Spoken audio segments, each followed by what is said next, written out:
Amanda Beach with Cosmic Beach Consulting, and here's your Cosmic Surf Report for the second week of August 2016. Big change shakeup this week for you guys, like especially Cancer. I think that maybe there are some changes that you've probably put in place over summer or things that you've been trying to manifest or at least considering. And you're probably going to get what you want. So that whole be careful what you wish for might be a big theme for this week for you as well. Now, if this is a project where you've put a lot of slow, tending time into it, the payoff is going to be the perfect time because we enter the shadow of Mercury retrograde on the 10th. So what you're seeing manifest this week is you're kind of seeing the outcome as it's going to be. There might not be a lot of change to it after the fact, which is good because that's a lot of transparency that comes with this news. We're also looking at a week that calls for a little relaxation. Maybe especially my Scorpios who are working maybe harder or more behind the scenes, perhaps that talks about how you need to give yourself some time off. Maybe this has been a really busy summer for you. Maybe you've really been working hard on manifesting a lot of things when it comes to your personal security or especially Pisces as well, tending to other relationships, trying to balance maybe family needs and creative and artistic needs. So this talks about taking time off from all of those things in the middle of the week.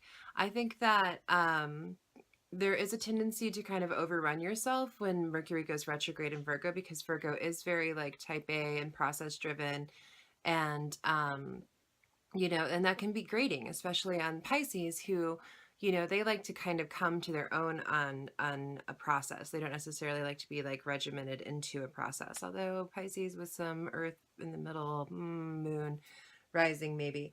But overall, I think that taking that time off is a good thing. In fact, there's some times where taking time off can almost get you further than working harder. So if you had scheduled a day off for yourself and thought, oh gee, I'm not going to take it, take it. If there's an event that's out at the coast that you haven't been out there much this summer, go. If you have the chance to go to the movies for 2 hours, in fact, maybe you should do that. Maybe you should just lie to your family and tell them they're going to the store and then just go to the movies by yourself. But definitely consider taking some time off on Wednesday. On the 8th, that's also a good day to focus on, as we start out the week, focus on manifesting, focus on what we want out of the next 6 months, really think about where our resources are, what we can do with them, what we can't do with them.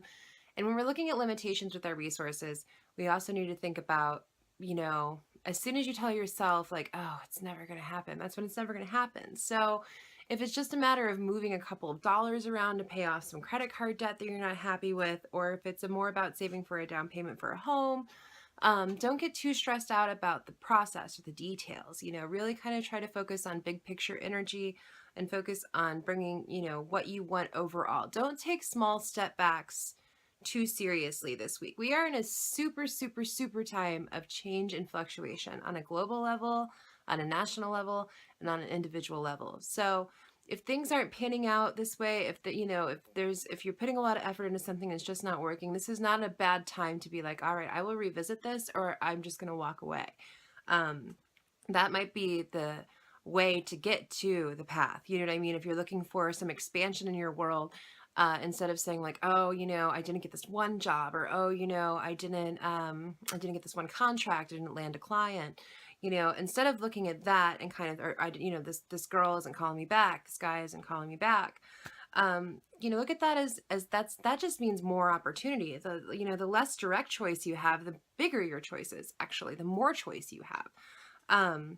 And I see a lot of opportunity for expansion starting this week. So maybe it's the seeds that you're planting this week that'll go into expansion, or maybe this is kind of looking at, for those of you who have been, kind of trying to work through this Mars retrograde and get through some of this like stagnant summer energy. This might be some payoff for you, or you might at least be reaching a broader audience or being heard more. And this could also be domestic success. This could also be, trying to figure out your carpool schedule for your kids, or, sorting out who's making dinner what night of the week, or sorting out, like, if you're somebody like me who works from home. And I'm a Cancer. So a huge theme for me this week is expanding my world by containing my world, meaning making I have a family, and caring for them more efficient is the way for me to care for myself and to build my practice. So that might be a lesson for you as well. And it does talk about patience. Like, this week certainly speaks of patience, which I think is understandable. The moon is expanding, so we should focus on our abundance and what we want out of that and what that looks like for us and our expectations for that. But it also, as we get closer to this eclipse, eclipses bring about abrupt endings and change and shakeups. And on a global level, maybe some of my more empathic people have been feeling it too. And so we might be looking at some social, cleansing, or saying goodbye to some relationships, or restructuring some relationships, especially those relationships that are the closest to us. So best friend, boyfriend, husband, maybe you have a best friend that drops off the face of the planet, like, 6 days a week, and then shows up on the seventh day and is like, I need attention right now. Leo season has been hard on everyone. But, and maybe you need to say, hey, listen, dude, I need some consistency here. Like, I'm not your mom. You can't just drop in and like take from me when you want to and then like leave whenever that suits you. And, as much as we all think we don't need to have these conversations in our 30s or our 40s or our 50s, everything needs to be revisited and reworked. Everything deserves the time and energy of an appraisal and an assessment, and figuring out if that's what's working out, if that's how we want to do things, if this, what is working, what's not. Get rid of what's working, or get rid of what's not working. Keep what's working. Anything that anything worth having, basically, is the point of this week, is worth working for. So kind of look at what you need to debuild. Take some time off in the middle of the week. Go over all your Mercury retrograde checklist, all of your paperwork, finances, 8th house stuff, especially for my Cancers. Make sure your loan payments are set up, your auto withdrawal is good, and then try to focus on the most expansive week that you can have. Yeah. So my name is Amanda Beach. You can book with me at cosmicbeachconsulting.com. You can follow me on Facebook, facebook.com/cosmicbeachconsulting. Surprise! Please check out my subscribe list. There are so many amazing doers and seers on there. And thank you guys so much for liking and subscribing, and I will see you next week.